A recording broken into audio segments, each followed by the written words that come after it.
Ndoufoukounkro, chef-lieu de sous-préfecture dans le département de Bouaflé, région de la Maraoué. C'est cette localité qu'a choisi le cantonnement des eaux et forêts de Bouaflé pour mener la campagne de sensibilisation contre les feux de brousse. Cible visée, les populations dans leur ensemble, mais spécifiquement les chefs traditionnels et les leaders de jeunesse des 8 villages que compte la sous-préfecture de Ndoufoukounkro. Face à eux, le chef de cantonnement, capitaine Aubrey Oscar, a lancé un appel au changement de comportement en cette période de l'année afin d'éviter les feux de brousse. L'écho est favorable. Les chefs traditionnels et les leaders de jeunesse comptent s'impliquer dans la lutte. Nous avons reçu la visite des eaux forêts, des agents des sapeurs-pompiers, qui sont venus nous sensibiliser sur les feux de brousse, les dangers concernant le feu de brousse. Pour que nous aussi, en tant que présidents des jeunes, on puisse sensibiliser notre jeunesse afin que cette jeunesse connaisse les effets négatifs concernant le feu de brousse. À mon retour, surtout à Blé, je vais prendre l'engagement de réunir toute la population pour leur transmettre tout ce que les agents des eaux et forêts m'ont dit ici. Pour ne plus que les feux de brousse de façon hasardeuse viennent pour détruire la plantation des gens, l'environnement. La campagne de lutte contre les feux de brousse à Ndoufoukounkro est menée sur un mode collaboratif. Le NPC, Office national de la protection civile, y est engagé autant que les autorités préfectorales. La sensibilisation a porté sur les causes, les conséquences et les lois relatives aux feux de brousse, mais surtout la prévention. Comme technique d'extinction du feu, le chef de garde des pompiers civils de Bouaflé suggère la création de pare-feux autour des plantations et des villages, l'utilisation des battes à feu pour étouffer le feu et parvenir à son extinction, ainsi que l'alerte de la population avant l'arrivée des pompiers. Cette sensibilisation, c'est de faire en sorte que les plantations soient préservées, parce que nous savons que lorsqu'il y a des feux de brousse, les plantations partent et l'économie locale est touchée. Le dernier objectif, c'est la préservation de nos forêts. Des hectares de plantations ont été consumés par le feu à cause de l'activité des pyromanes. Pour quelle raison? Attraper une souris, attraper un rat. Vraiment, c'est lamentable. C'est le moment d'appeler les cadres à la solidarité de ces activités, de ces actions-là, en vue de préserver ce que la Côte d'Ivoire a de plus cher, qui est la forêt. Après Ndoufoukounkro, la campagne de sensibilisation contre les feux de brousse va s'étendre à d'autres localités du département de Bouaflé. Des communautés villageoises de lutte contre les feux de brousse ont été mis en place.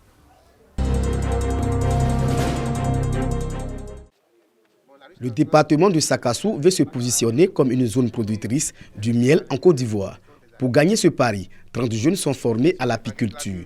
Formation initiée par la députée de Sakassou en collaboration avec l'ONG suisse Eau et Miel. Lors d'un voyage à Genève, j'ai découvert une ONG qui faisait la promotion du miel en Afrique comme source de revenus qui permettrait justement de réduire la paupérisation de notre continent. Notre domaine d'activité, c'est d'abord de promouvoir l'activité apicole.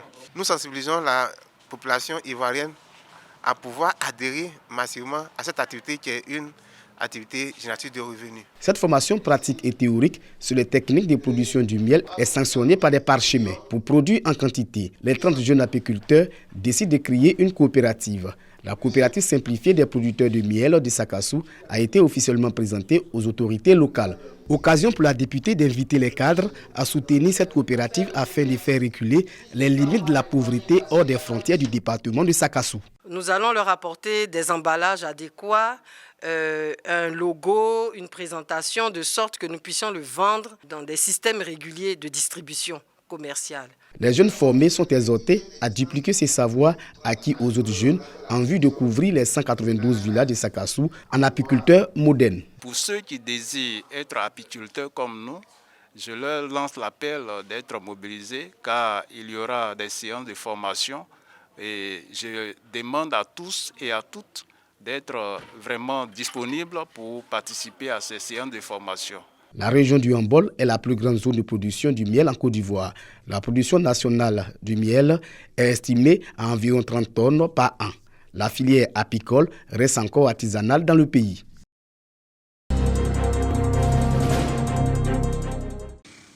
Nguinou, c'est un village de 1000 âmes dans le département de Bongouanou.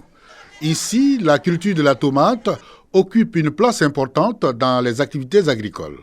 Elle paraît même la principale source de revenus, aussi bien pour les jeunes ruraux que les salariés. Tous ces motos que vous voyez, c'est grâce à la culture de tomates. Moi, ça m'a permis de payer les tôles de ma maison. Dans cette localité, la filière tomate contribue au freinage de l'exode rural. Plusieurs jeunes désœuvrés retournent au bercail pour leur insertion dans ce tissu économique. Nous autres, on était à Abidjan, on ne savait pas. Parce que quand on a su que les jeunes revenaient à la terre, on a demandé mais qu'est-ce qui se passe. On a vu qu'il y avait de l'or rouge dans ce village, qui était la tomate. Et tout le monde s'est précipité pour retourner à la terre et ça a réussi pour beaucoup. Avec cette activité maraîchère, le village connaît en ce moment une prospérité qui fait de lui le nouveau grenier du vivrier de la région du Moronou. On paye tomates, aubergines, piments, gomo, bananes, tout ce qu'on gagne quoi, ça dépend. Il y a un temps pour aubergines, il y a un temps pour gomo aussi. Avant, on partait à Abidjan pour aller vendre, mais grâce à ces femmes gros et d'autres frères qui viennent payer sur place, fait que vraiment on ne sort plus comme avant. Ça nous permet d'avoir le temps aussi de faire nos occupations.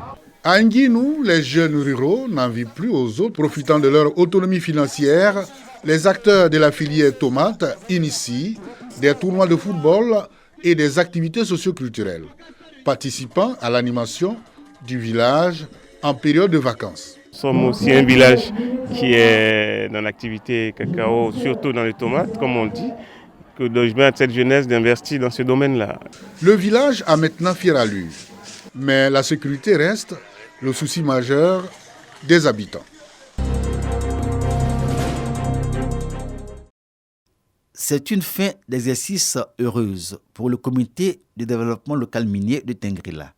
Tous les projets retenus en cohérence avec les besoins des populations par le CDLM ont été réalisés avec la clé Inquitus obtenue lors de sa première assemblée générale de l'année 2023. De 2018 à 2022, les acquis en termes de développement des localités impactées par la mine d'or qu'abrite le village de Sissengue sont nombreux et les populations touchées par le progrès en 4 années d'exercice du CDLM ne cachent pas leur bonheur. Vraiment, le CDLM il travaille, le village même vraiment aujourd'hui ça va. Il y a l'école, il y a le logement de maîtres, vraiment, et puis ils ont fait la route. Il y en a d'autres encore, on attend. Nous, on perdait des enfants à cause du sang. Mais depuis que nous avons trouvé le laboratoire, par la grâce du CDLM, vraiment, les décès sont diminués. Vraiment, nous sommes très fiers. Nous, les femmes, disons un grand merci à notre président. Ce sont 12 villages du département de Tengrila qui bénéficient de l'établissement de la mine d'or. Entre 2018 et 2022, 17 projets y ont été réalisés pour un coût global de 2 milliards de francs CFA, dont 400 millions pour Sissengue.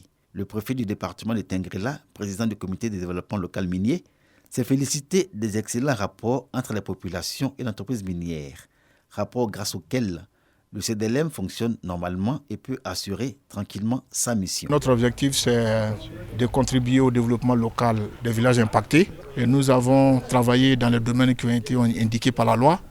Le domaine de l'hydraulique, le domaine de la santé, le domaine éducatif, le domaine de la route. 0,5% du chiffre d'affaires doit être reversé au CDLM. Et nous allons le faire pour que ce développement-là soit vraiment une réalité. Autant d'investissements qui font que le gouvernement a eu raison, voilà, de faire en sorte qu'il y ait un comité qui puisse travailler pour les 12 villages impactés avec la volonté, avec la pédagogie. Vraiment, on est arrivé à faire le travail. C'est le dernier contact du préfet de Tengrila avec les populations des villages impactés par les activités de la mine de Sissengue, en sa qualité de président du CDLM de Tengrila. Ambroise Cyril Diomandé est appelé à servir en tant que préfet de Mbayakro. Il a invité le CDLM de Tengrila à toujours respecter ses engagements vis-à-vis des populations.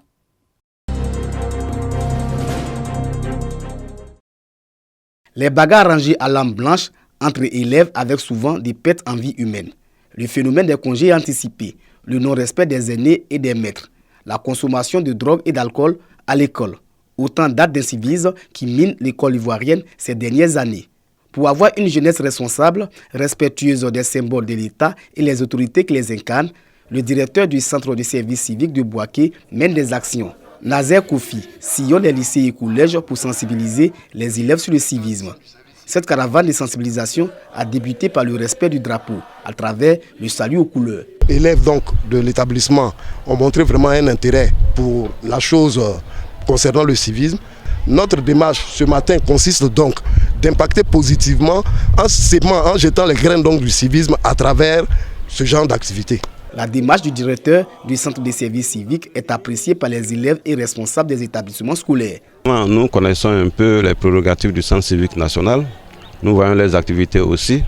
Il était important pour nous qui avons en charge l'éducation des enfants, de les appeler et venir partager avec nous leurs expériences.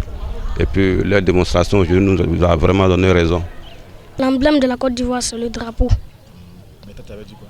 J'avais dit l'éléphant. Ils m'ont dit de respecter mes parents, les éducateurs et le drapeau. Des séances de questions-réponses meublent cette caravane sur le civisme à Bouaké. Des questions qui portent sur l'emblème, les armoiries et les institutions de la République.